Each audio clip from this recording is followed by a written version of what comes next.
Like the goal of the current project is so I can do another one. That's like all that really matters to me is I can do another one. And it turns out profit equals permission. So when I started seeing cash flow as fuel,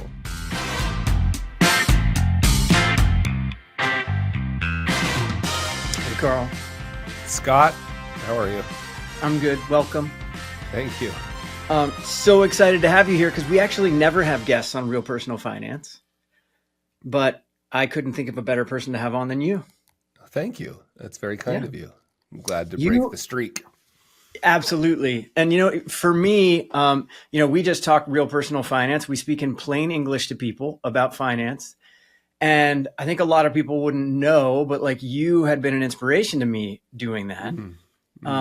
Because you were writing in the New York Times weekly and creating a really simple, and I'm going to say simple because it's not simple, sketch to help convey a fairly complex thing. Yeah. And here we are. Thank you. Yeah. And you're coming out with a book about the sketches, and what a cool thing to get together and like geek out on it a little bit. Yeah, for sure. No, thanks for sharing that. It was fun. That column was super fun as a creative forcing function, right? Like there was a deadline every week and I had to hit the deadline every week. So it made me do the work, which was really, really nice. Yeah. Well, I think we can go all kinds of directions on this, but I was thinking back on the sketches that really impacted me over my career helping clients. And, one of them, you were kind enough, I think it was, when I first got started, you gave a few away with, I think it was called the Creative Commons license, if I remember correctly. Mm-hmm. Is that right? Yeah. Yeah. And one that I used from back then was, and I use it with clients to this day when I talk about how we work with people, is about being less wrong tomorrow. That's one of my, I'm careful about this because I was going to say it's one of my favorite, but I find that to be one of the most useful images.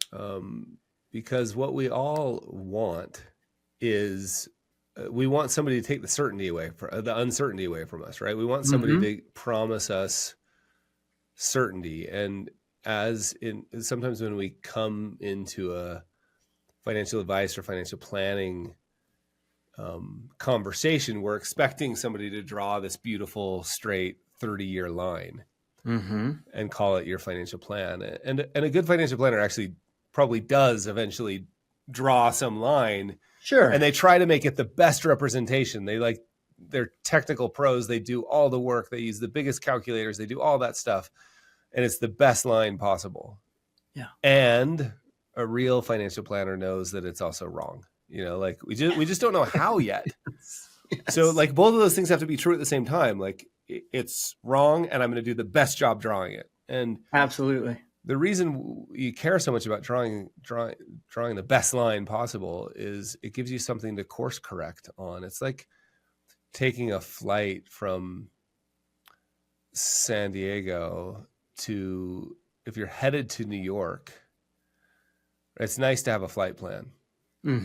Because if you're off by an inch leaving San Diego, like you could end up somewhere in Canada or Florida if you didn't have anything to course correct to. So I think and then the idea is that rather than being super focused about being precisely correct today, I think financial planning, I actually think entrepreneurship, I think life, I think surfing, you can correct me if I'm wrong, is about learning to be a little less wrong each time. Like it's not about trying really hard, grit your teeth to be right. It's about being a little less wrong tomorrow. So I love that. But what comes with that is you've got to learn to adapt a posture. It's a separate skill set that we're not taught to be okay with living in wrongness. Right. Which is really what we do all the time. Yeah. But it's learning how to be at ease with that. Yeah. It's learning how to recognize that it's what we do all the time. Because most of us walk around thinking we're right. I mean, I know I do. And then it just takes one conversation with my wife to realize that I might have missed something. So I think the idea of it for some people, it feels a little unmooring to think about being less wrong tomorrow, but I actually find it really liberating. Same. like as I act, I'll get new information, and that new information will tell me the ways in which I'm wrong, and I can now course correct. I kind of think Absolutely. of it as like, if I had broccoli between my teeth, my friend better tell me before I, go talk to a group of people, Yeah. Yeah. and so I want that feedback so I can course Yeah. correct. So yeah, I'm glad that that's No, been I, useful. I love it too. And the thing that I've learned to do with it with clients is, I've recognized that when I was younger in our career, I kind of thought like my job, and I think that's kind of what we're getting at. The advisor's job is like, give me this perfect plan and have all of the answers and know everything. And the freedom that came from me of that image was, oh, I'm the guide. Yeah. I'm not the expert who has to know everything. So I'm allowed to just go like, okay, guys, here's what we have available and let's go do it. And let's take the next steps and then let's make changes because we Yeah. don't know what lies ahead, but we have the best knowledge and the best tools we have. And then we'll make the next step. And I think that a thing that hit with me was a friend of mine mentioned that when they were doing the Apollo space programs, they called their trajectory that they took to the moon integrity. Mm. And so they would be measuring the integrity, basically that flight path that you're speaking of.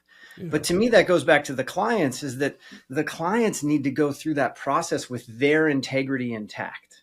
So Yeah. they're the ones creating the plan. They're the ones that we're helping create the course. And they're the ones that are allowed to shift the course as we go on. They might fly halfway across the country and realize they don't want to be in New York. They want to be in Miami. Yeah. So we need a new flight plan mid flight. And that's okay. We can do that.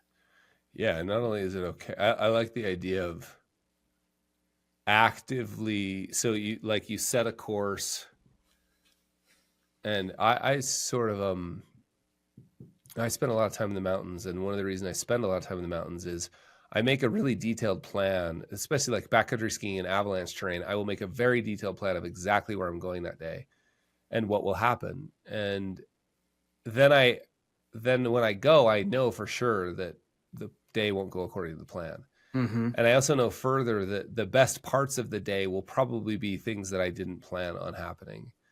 And so Yeah. I love the idea of like, not only is it okay for your goals to change, you should expect it. And the literature on navigating complex adaptive systems, like we're talking about here, is you should actively look for disconfirming evidence, right? So Mm-hmm. you have an assumption about what you want retirement to look like, or you have an assumption about where you want your kids to go to school. You can have that as a strong opinion, and then you hold on to it loosely and look for disconfirming evidence. And where you're wrong, and how does disconfirming evidence shows up? It shows up in action. So like you take Mm-hmm. a small step towards it and you get new information. So I just think the idea of being a guide in a shifting landscape, not defending an outdated financial plan, like new information Mm-hmm. showed up. Mm-hmm. If clients understand that, if your listeners understand that, then they realize like this is at the very least a co-creative process, and it's probably much more like a guide who says, hey, look, I got all the tools. I got a whole backpack full of tools. Let's Mm-hmm. just go see what we find. Yep. This is an adventure. Yeah. And it takes pressure off of everyone, right? Because then you allow that space to co-create and then try and then come back together and make changes. Right. Yeah.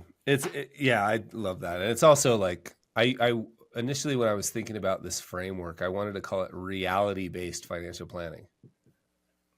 Right? Because it's like all we're talking about here is like we can pretend and defend that line all we want, Yeah.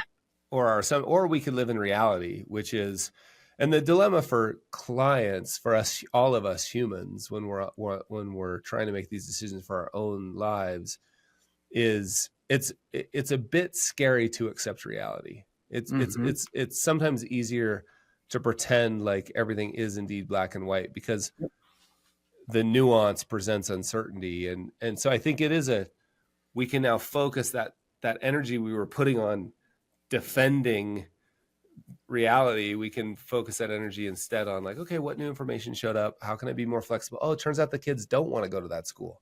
Yeah. Your alma mater that you were sure they were going to go to because they have to go to the football games, right? And Yeah. one of your kids wakes up and says, I want to be an electrician. Yes. No, absolutely.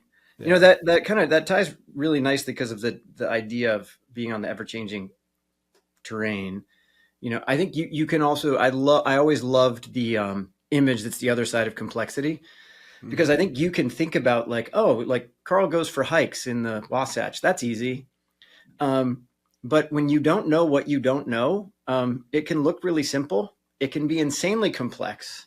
And then it kind of gets back to this idea of the guide. To me, I think that's the work that we've done at our firm forever, is the idea of how do we remove boulders for people, meaning what are the challenges that slow them down? And then how do we explain this as simply as possible without Mhm. being overly oversimplifying? Mhm. So I think that one has always intrigued me.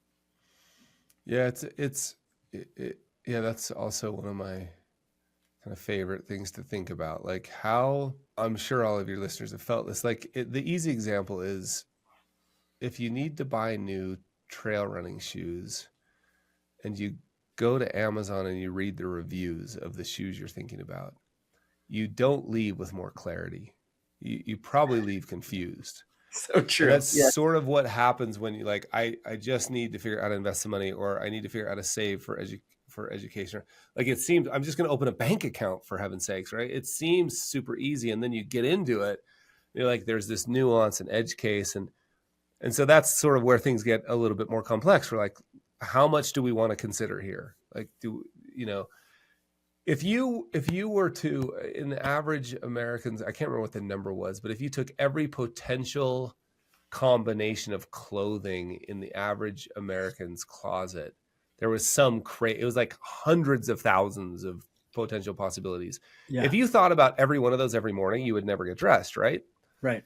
So there's this natural thing that occurs, like how much information. I'm thinking about, like, for your listeners, that sketch is a line that's coming from the left hand side of a piece of paper, and then it gets to the middle and it looks like a giant ball of yarn. Like it's like, oh no, what about this, and what about this, and what about this, and what about this?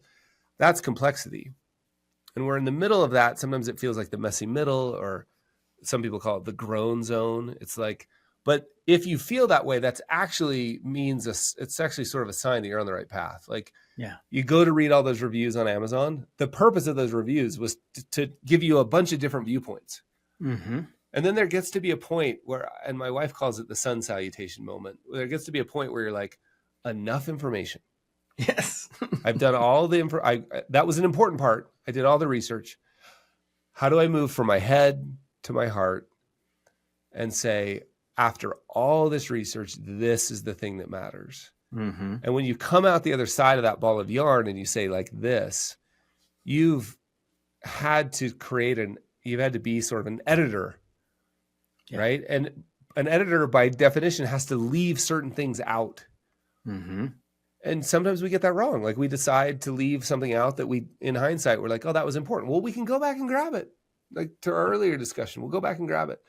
But it requires the like, no, this. And again, I love my wife's version of this is the sun salutation moment. It's just like quiet, peace, that, feel it, great, let's move on. And when you get there, I call that elegant simplicity, right? Mm-hmm. It's kind of the earned simplicity. There was actually, it looks from the outside like it might have been really easy, but that's because nobody saw all the work that you did to get there. And I Yeah. think that's a life well lived. Like we all know people who are like, man, their life looks so simple. And well, that was really hard work. Yeah. Absolutely. Absolutely. And I think that's something that we're all in search of. So I think that's why it jumps out at me. Yeah. I think the other one that jumped out at me, 'cause it's something that we work with clients on all the time, and they don't really think that it's an important thing until they do it. And I know you always, in a way, struggled with it for a long time, but it's cash flow love. Yeah, that's funny because it's appropriate that you would ask about that, because you do know that for years, I tracked every penny. Right. And after we'd been married, my wife and I just celebrated 30 years. After we'd been married 2 years, one night she came out because I was up at the computer, and she's like, I said, do you know we spent $182.47 on gas this month? And she was like, is that what you've been doing out here every night? And I'm like, yeah. She was like, do you want me to spend less on gas? Like, should I not drive to school? Should I like 150 to 250? Like, it's a fine. Like, why are we?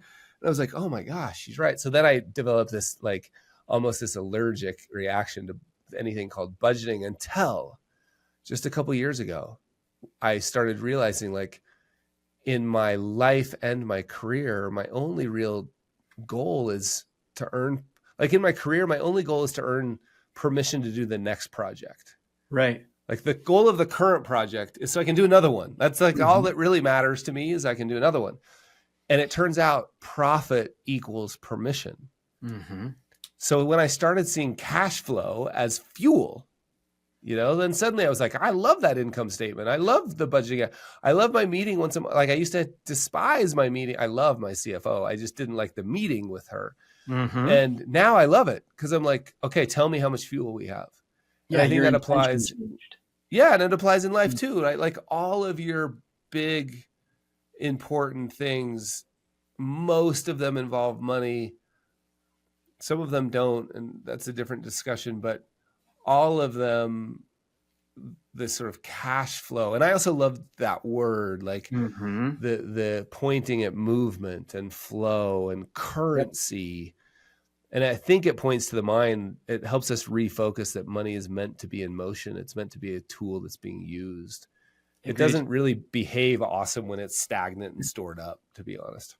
Yeah, that's exactly I think the intention behind cash flow, once you understand that it is fuel in your life, whether it's your business that you're pointing to or your personal life, and you can then look at it through the lens of what is this tool doing for me in my life to create, whether it's time freedom or giving me more energy or giving me more, letting me go focus talents and attention in specific places. Yeah. It really gets to fuel those things. And that becomes an exciting thing rather than I got to make money, I think so it's just, I think it really comes underneath something that we work with clients on a lot, which is looking at what life do they ultimately want to be living? Like what's going to have them jumping out of bed and being on the balls of their feet in the morning to go get it, right? Because then that's the cash flow is just something that you use as a tool to go do that in your life. But that's where I think cash flow, to your point, I think you and I have had conversations in the past about how budgeting kind of stinks and do other stuff instead. And I think the more we can understand what we need it to do, and then the more we can automate it to do it for us, the better. Exactly right. I'm super jazzed about this concept I've been talking about lately about self-driving money. And I think we're going to get close to self-driving money. And, I was in one of those Waymos in Los Angeles recently, and it was amazing. And I'm telling you right now, it felt way safer than the Uber ride I took right before it. Like no doubt. And so I'm like a big fan of self-driving cars. I'm a big fan of self-driving money. And guess what? The Waymo needed somebody to be clear about where they wanted to go. Yep, absolutely. Right? And what the purpose of the ride was. It could be non-destinational, like just take me someplace cool, but there needed to be something entered in the machine. And so I think even with self-driving money, like where all the stuff takes care of it behind the scenes and the mortgage gets paid and the bills get paid and the subscriptions get managed, when you don't use them more than a month and a half, they get turned off or whatever. When that all happens, which it will be, we still need clarity about, okay, why are we doing this in the first place and where do we really want to go? And not just where do we want to go 30 years from now, but where do we want to go tomorrow?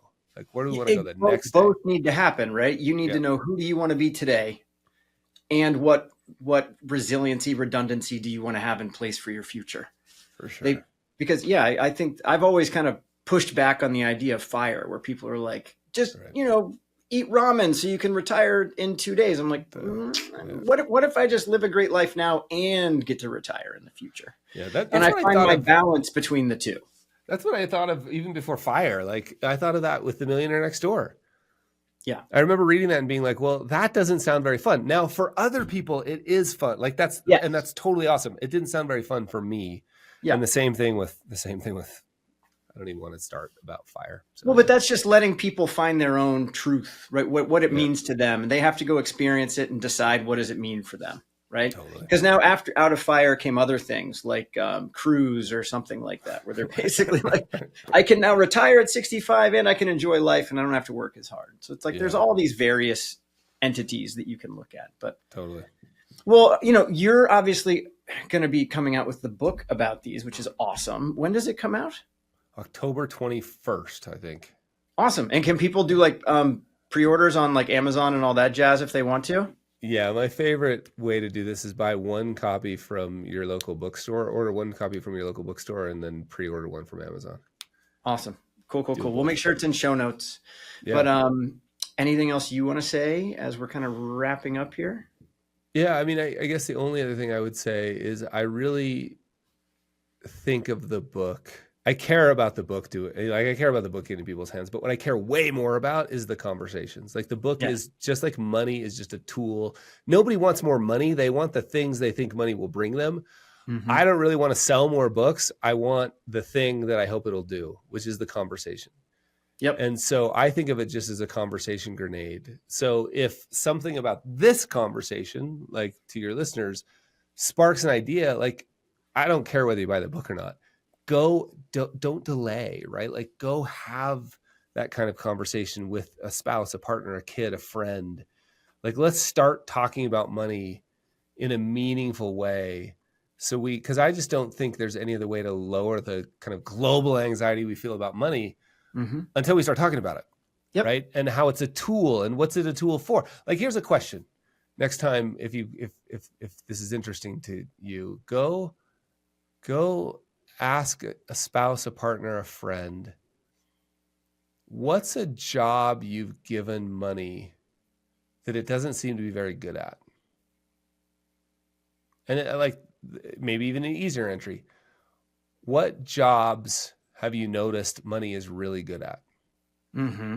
And then flip it. What jobs is it not good at? That's an interesting conversation, like around the fire, at the coffee shop, whatever. Maybe I'm a nerd. I don't know. But that's a really fun conversation because it gets to things we care really deep. That would be the first. Nobody's ever accused me of being a nerd, by the way, except for me just saying that. So anyway, that's a good way to think about this. Like, how can we have more conversations about money? Absolutely. And thanks for having this one. Yeah, thanks for coming. All right, well, we'll get you in the links and show notes so they can have all the fun stuff. And thanks for joining us today. Amazing, Scott. Thank you.